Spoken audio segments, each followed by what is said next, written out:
In this video, you'll learn how to connect your spectroscopy setup with the Chemometry mini app in AvaSoftX. You'll need a spectrometer, a light source, 2 fiber optic cables, and a cuvette holder.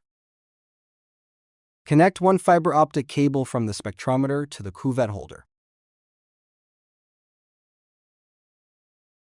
Connect the second fiber optic cable from the light source to the cuvette holder in the collinear position.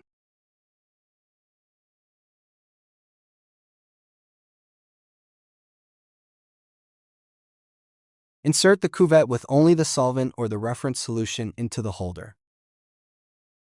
Cover the cuvette with the lid to block ambient light. Switch on the light source. In the software, after starting the measurement, click Optimize Integration Time to adjust light capture. Check and adjust the number of averages if needed. To monitor the spectrum while adjusting integration time, open a new Spectrum tab from the top menu. Close the shutter by putting the power switch on TTL. Click the Save Dark Reference button to capture the dark baseline spectrum. Open the shutter via the power switch.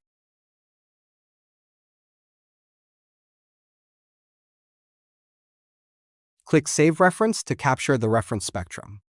Before adding the new product, please stop the measurement as this is required when capturing calibration data points.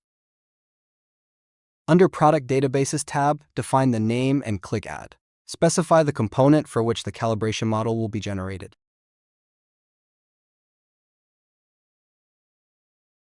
Set all required parameters according to the sample's known characteristics. Begin capturing data points to establish the calibration curve. Replace the reference cuvettes sequentially with cuvettes containing the sample solutions, for example, 25%, 50%, and 75% dilution levels. After capturing all data points, click Calculate Fit and choose either a linear or quadratic model as needed. The resulting calibration curve will appear on top. Close the product panel to see the absorbance curve and the calibration curve. Place the unknown concentration sample in the cuvette holder and close the lid. Measure the unknown concentration sample using the same procedure. The estimated concentration value will be displayed under the Results tab once the measurement is complete. Thanks for watching this video. In need of more information or support, visit our website or contact us directly.